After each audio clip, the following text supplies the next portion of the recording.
Bienvenue dans ce format intitulé L'actualité de l'aspect. Il s'agit de faire un point le plus régulier possible sur des sujets d'actualité qui concernent directement notre spécialité. Cette semaine, à travers un premier sujet, nous allons nous intéresser au tir de missiles russes sur un de ces satellites qui a eu lieu le 16 novembre 2021 et qui a mis en danger les 7 astronautes à bord de l'ISS. Un moment de haute tension à 400 km au-dessus de nos têtes. Ce sujet est à mettre en lien avec le thème 1 de Terminal intitulé Les nouveaux espaces de conquête, axe 1, conquête, affirmation de puissance et rivalité. À travers le deuxième sujet d'actualité, nous nous intéresserons à la jeune tenniswoman chinoise Peng Shuai qui, à la suite d'une accusation de viol à l'encontre d'un dignitaire du pouvoir du Parti communiste chinois, s'est vue disparaître du jour au lendemain, ce 16 novembre 2021. Ce sujet est à mettre en relation avec le thème 1 sur la démocratie en année de première. Évidemment, il s'agit ici de montrer le caractère antilibéral du modèle chinois et qui s'oppose donc aux démocraties occidentales. Le troisième sujet, enfin, s'intéresse à une actualité dont on entend très peu parler, mais qui pourtant est en train de déstabiliser toute l'Afrique de l'Est. C'est le conflit au Tigré, une petite région de l'Éthiopie qui a fait sécession récemment contre le pouvoir central éthiopien du gouvernement de Abiy Ahmed, personnage des plus intéressants puisqu'il est passé de prix Nobel de la paix en 2019 à chef de guerre sanguinaire en 2021. Ce sujet, qui porte, vous l'aurez compris, sur un exemple de guerre civile, s'inscrit dans le programme de Terminal, dans le thème 2, Faire la guerre, faire la paix, axe 1, la dimension politique de la guerre. Allez, c'est parti. Sujet 1, haute tension au-dessus de nos têtes, le tir de missiles extra-atmosphériques russes. Le 16 novembre 2021, un tir de missile balistique effectué par la Russie pour détruire un de ses satellites obsolètes a créé un incident diplomatique international. En effet, ce satellite se situait en orbite basse, tout comme la Station spatiale internationale qui se situe à 400 km au-dessus de la Terre. Les 7 astronautes présents ont dû aller se réfugier dans leur capsule de secours car ils encouraient un danger réel. Avec des objets se déplaçant à une vitesse allant jusqu'à 28 000 km/h, même une collision avec un objet de la taille d'une bille peut être dévastatrice. L'espace est devenu en une soixantaine d'années d'exploitation par l'homme une véritable poubelle. De ce fait, il y a maintenant environ 1 million d'objets qui tournent autour de la Terre de manière totalement incontrôlée. N'importe quel objet pourrait mettre fin à la mission d'un satellite météorologique ou encore de télécommunications, qui nous sont aujourd'hui indispensables dans nos sociétés modernes. Cela prouve aussi que nos sociétés sont dans une relation d'interdépendance vis-à-vis de l'espace. L'incident a alors provoqué la colère des États-Unis et de la NASA et relancé les craintes de voir l'espace se transformer en un champ de bataille entre grandes puissances. En effet, pendant la guerre froide, l'URSS et les États-Unis s'étaient mis d'accord sur la non-prolifération d'armes de destruction massive dans l'espace lors de la signature conjointe des traités sur l'espace. Cependant, il ne faut pas oublier que, sous le deuxième mandat de Barack Obama, son administration a légitimé la conquête spatiale en mettant en place, en 2015, le Space Act, qui permet à l'avenir aux citoyens américains et aux entreprises de pouvoir s'approprier des espaces dans l'espace extra-atmosphérique. Par conséquent, force est de constater que l'espace fait l'objet de tensions et manque encore grandement d'encadrement juridique. Sujet numéro 2, le non-respect des droits fondamentaux en Chine, le cas Peng Shuai. Comment, en 2021, une numéro 1 du tennis mondial peut disparaître du jour au lendemain pendant 2 semaines? Il faut se tourner vers la Chine pour trouver la réponse. La joueuse a disparu après avoir dénoncé publiquement un haut dignitaire du Parti communiste chinois, Zhang Gaoli, de l'avoir violée. Ce message de dénonciation est resté quelques secondes seulement sur le réseau social chinois Weibo. Il aura fallu attendre une mobilisation internationale conduite par le Women's League Association, des stars de tennis mondial comme Andy Murray ou Serena Williams, exigeant des preuves de vie de la joueuse pour que celle-ci réapparaisse dans une vidéo où l'on voit la joueuse lors d'un repas de famille. On constate très rapidement que cette vidéo est une mise en scène pour calmer l'opinion publique internationale. Pour beaucoup, tant que la joueuse sera en Chine, elle sera en danger. Aujourd'hui, la question qui se pose est de savoir si les athlètes qui participeront aux Jeux Olympiques d'hiver de 2022 seront eux aussi en sécurité. De plus, ces JO sont de plus en plus appelés à être boycottés, car ils sont les Jeux du génocide, en référence à l'internement du peuple ouïghour dans la région du Xinjiang. Par cet exemple, on peut clairement analyser le régime politique de la Chine.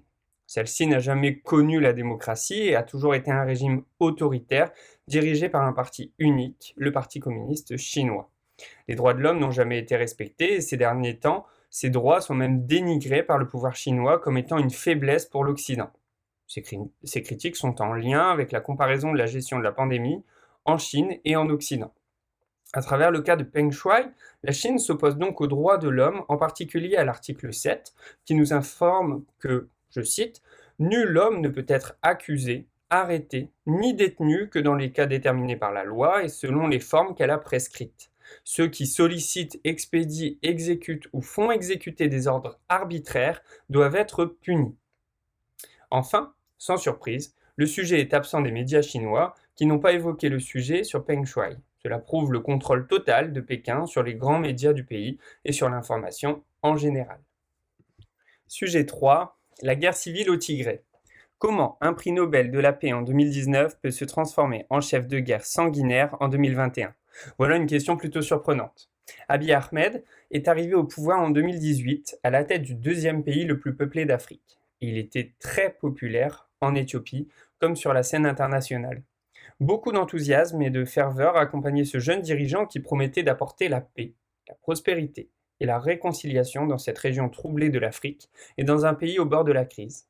En 2019, il se voit même obtenir le prix Nobel de la paix à Oslo pour son action en faveur de celle-ci, en Éthiopie. Mais depuis, il a retiré son costume de diplomate et s'est transformé en véritable chef de guerre sanguinaire ayant revêtu son uniforme militaire. En effet, le 4 novembre 2020, un conflit armé éclate au nord de l'Éthiopie, dans la province du Tigré. Il oppose l'État éthiopien au Front de libération du peuple de Tigré. Ce dernier a décidé d'organiser ses propres élections législatives malgré un report de la part du pouvoir central. S'ensuivent des manifestations de violence, les forces du Tigré ont envoyé des roquettes sur des infrastructures éthiopiennes et le gouvernement a répondu par des bombardements. Pour comprendre l'actualité de ce conflit, il faut remonter dans le temps. En 1974, une junte militaire marxiste prend le pouvoir et renverse l'empereur éthiopien. Le pays passe alors sous dictature. L'Érythrée et le Tigré s'opposent à cette dictature surnommée le Derg, qui est le gouvernement provisoire de l'Éthiopie socialiste. En 1991, le Derg est renversé par le Front de libération de l'Érythrée et du Tigré. En 1993, l'Éthiopie reconnaît à l'Érythrée le droit à l'indépendance. Cependant, en 1998, Érythrée et Éthiopie entrent en guerre à cause de désaccords frontaliers et commerciaux. Ce conflit dure 2 ans avec un bilan de 80 000 morts. La guerre prend fin en 2000, mais les tensions perdurent. L'arrivée au pouvoir en 2018 d'Abiy Ahmed marque la fin du conflit avec l'Érythrée. Pour autant, le pays connaît encore des tensions ethniques, puisque 80 peuples différents y coexistent. De plus, le Premier ministre Abiy Ahmed est issu des principales ethnies du pays, à la fois Oromo et Amhara, qui représentent 62% de la population totale. Son élection chasse du pouvoir les dirigeants tigréens, une ethnie qui représente environ 7% de la population. Ils sont écartés du pouvoir après 27 ans de pouvoir sans partage. Le TPLF, qui est le Front de libération du peuple du Tigré, accepte mal la situation et affiche maintenant sa volonté de faire sécession, c'est-à-dire de se séparer de l'État central, ce qui explique la situation de guerre civile actuelle au Tigré. Le 2 novembre, l'Éthiopie a déclaré l'état d'urgence. S'en est suivi une vague d'arrestations qui a eu lieu dans la capitale du pays.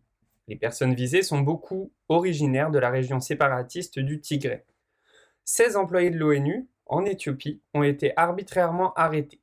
L'organisation internationale demande alors leur relâchement immédiat. Le 22 novembre 2021, le Premier ministre et prix Nobel de la paix éthiopien a indiqué qu'il serait aux côtés de son armée sur le champ de bataille pour combattre les rebelles tigréens. Il a fait cette annonce par le biais de Twitter.